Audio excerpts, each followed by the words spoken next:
Okay, Assalamualaikum warahmatullahi wabarakatuh. Bertemu semula kita pada hari ini bersama dengan Cikgu Wani. Apa khabar semua? Cikgu harap anda semua sihat. InsyaAllah. Okey, sebelum kita mulakan topik pembelajaran pada hari ini, Cikgu harap siapa yang lihat video Cikgu ni sudilah kiranya untuk subscribe Cikgu punya channel YouTube. Moga-moga anda dapat info dan moga-moga dengan subscribe anda ni menambahkan semangat cikgu untuk berkongsi lagi ilmu matematik yang lain. Okey, pada hari ini cikgu nak sambung dengan topik pembelajaran pada hari ini, iaitu bagaimana kita nak kira bayaran balik, pinjaman dan bayaran ansuran. Ni topik apa ni? Kita belajar pasal apa ni? Matematik tingkatan apa ni? Okey, matematik, confirm lah matematik tingkatan 3. Bab 3 berkaitan dengan matematik pengguna. Okey, apa yang awak akan dapat pada akhir pembelajaran ini? Ini adalah anda akan dapat mengira jumlah bayaran balik pinjaman dan bayaran ansuran dengan pelbagai kaedah-faedah dan tempoh pinjaman yang berbeza. Jadi kita nak tahu, kita pinjam duit dekat bank, macam mana kita nak buat bayaran balik. Ini yang awak akan belajar. Dan berapa bayaran ansuran bulanan yang kita kena bayar. Okey, jadi setiap pinjaman akan dikenakan faedah ke atas pinjaman dari tarikh pinjaman itu dilakukan. Okey, senang cerita dekat sini, kalau kita nak pinjam duit dekat bank, maka bank akan kenakan faedah. Berapa peratus itu bergantung kepada bank. Macam kes Along lah contoh awak pinjam Along 10,000, Along kenakan bunga. Bunga dia berganda-ganda lah berbanding kalau awak pinjam dekat bank. Bank dia dah tentukan kadar faedahnya. Okey, jadi inilah yang kita akan pelajari. Okey, jadi terdapat dua jenis kaedah pengiraan faedah pinjaman, iaitu faedah kadar sama rata dan faedah atas baki. Jadi apa yang dikatakan dengan faedah kadar sama rata? Maksudnya, katakan awak pinjam dekat bank 30,000, jadi persen, contoh bank tetapkan 4%. Jadi 4% daripada 30,000 tu, itu kadar faedah yang bank kenakan. Jadi kita kiralah 4% kali dengan, okey, ada kaedah konsep dia. Nanti kita pergi kepada contoh 18 ni. Okey, dan faedah atas baki. Faedah atas baki ni, maksudnya contoh, awak pinjam 30,000. Ada faedah atas baki ni maksudnya, faedah atas baki ni, contoh tahun pertama awak dah selesaikan daripada 30,000 tu awak dah selesaikan 10,000. Jadi faedah untuk tahun berikutnya, kadar faedahnya akan berubah lah. Maksudnya dia kadar faedah atas baki. Bakinya tinggal lagi 20,000. Jadi kadar faedah yang dikenakan bergantung kepada bakinya. Maksudnya contohnya 4%. 4% daripada 20,000 baki. Tapi kalau kadar sama rata ni, dia tetap langsam 4% daripada 30,000. Ni faedah atas baki ni, baki. Daripada baki, jumlah baki pinjaman kita tu, baru dikenakan faedah. Tak apa, nanti dua ni cikgu akan tunjukkan contoh.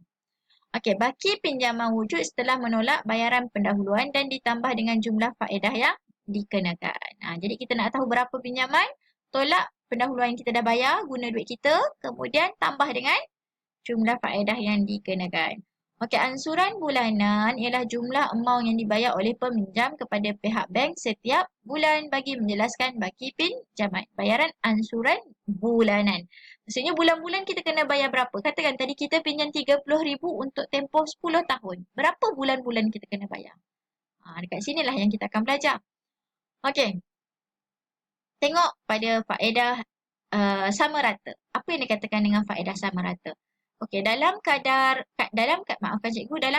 faedah sama rata, kadar faedah akan dikira pada jumlah pinjaman asal sepanjang tempoh pinjaman. Okey, jadi jumlah faedah yang dikenakan setiap bulan adalah tetap. Ini yang dikata. Setiap bulan yang dikenakan tu tetap. Tapi kalau faedah atas baki ni, dia tak tetap. Sebab dia bergantung kepada baki. Okey, kita tengok contoh 18. Okey. Kalau laju, boleh komen kat bawah sama ada cikgu cakap laju. Okey, kalau tak faham, boleh juga komen di bawah. Nanti cikgu akan perjelaskan. Okey, Puan Lim membeli sebuah kereta bernilai RM80,000 secara kredit. Beliau membayar bayaran pendahuluan sebanyak 10%. Maksudnya 10% daripada jumlah harga kereta ni. Dan bakinya dibayar secara ansuran selama 6 tahun. Okey, kadar faedah sama rata yang dikenakan. Kat sini dia dah mention dah. Dia dah nyatakan dah terus kadar faedah sama rata. Yang dikenakan oleh bank ialah 4% setahun. Dia pinjam berapa lama? Dia nak buat bayaran selama 6 tahun. Berapakah jumlah bayaran dan bayaran ansuran bulanan yang perlu dibayar oleh Puan Lim? Maksudnya kat sini ada dua soalan. Soalan yang pertama, jumlah bayaran semua sekali yang dikena bayar. Dan soalan kedua adalah bayaran ansuran bulanan. Berapa bulan-bulan yang Puan Lim kena bayar dekat bank? Okey. Jadi konsepnya masih lagi sebenarnya konsepnya diguna formula kadar faedah mudah. Okey, jumlah pinjaman sebab dia dah buat bayaran pendahuluan sebanyak 10% kan? Jadi 10% daripada RM80,000 adalah RM8,000. Jadi jumlah pinjamannya RM80,000 tolak dengan RM8,000. Jadi dia pinjam sebanyak RM72,000. Jadi faedah yang dikenakan adalah daripada jumlah yang kita nak pinjam dekat bank. Maksudnya RM72,000 tolak dengan apa yang dah dibayar sebelum ni. Jadi dia kata faedah yang dikenakan sebanyak berapa? Selama berapa lama? Selama 6 tahun dan 4% kadar faedahnya. Jadi macam mana? Konsep yang sama, PRT. Okey, ni formulanya. PRT. Ini kita nak cari kadar faedah. Maksudnya P principal. Berapa yang kita pinjam? R kadar faedah. T adalah tahun. Jadi principal kita yang kita pinjam adalah RM72,000. Jangan ambil 80. Sebab 80 ni kita itu jumlah harga kereta. Tapi dia dah buat bayaran 10%. Okey, kali dengan berapa dikenakan? 4% setahun. Jadi 4% darab dengan tahun. Jadi kira tekan kalkulator dapat 17,280. Maksudnya faedah untuk tempoh 6 tahun yang awak kena bayar adalah 17,280 daripada jumlah baki yang sebenarnya. Sebab awak pinjam dengan bank kan. Jadi bank pun nak profit juga. Nak keuntungan juga. Tu yang dikenakan faedah ni. Okey, jadi 17,280. Berapa yang kena bayar balik? Tambahkanlah dua ni. Jumlah yang kita pinjam dengan jumlah faedah dia. Jadi 72,000 tambah dengan 17,280 maka awak akan dapat mesti tambahlah daripada hasil yang kita pinjam tambah dengan faedah. Wajib. Tu yang 89,280. So nak tahu bayaran ansuran bulanan yang Puan Lim kena bayar? 6 tahun kali dengan 12. Kenapa kali dengan 12? Sebab setahun ada 12 bulan. Tu yang awak kalikan dengan 6, awak akan dapat 72 bulan. Okay, bahagi 2, maka bulan-bulan Puan Lim perlu bayar 1,240 sebulan selama 6 tahun. Okay, ini yang dikatakan nilainya tak berubah. Ni maksudnya faedahnya faedah sama rata. Okey, faham? Okey, ni konsep dia. Faham konsep, latihan lain senang nak buat. Okey? Okey, seterusnya kita pergi kepada contoh 19.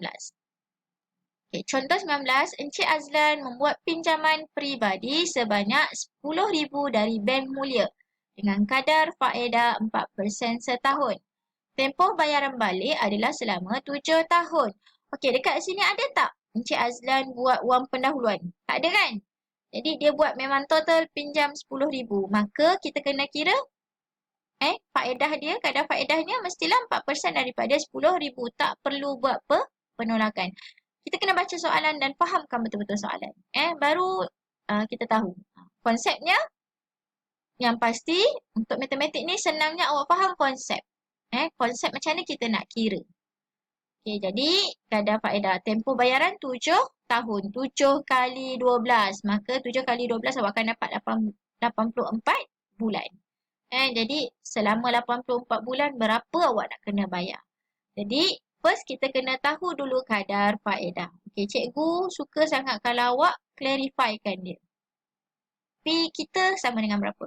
P kita, principal kita. Berapa yang kita pinjam? P ni pinjaman.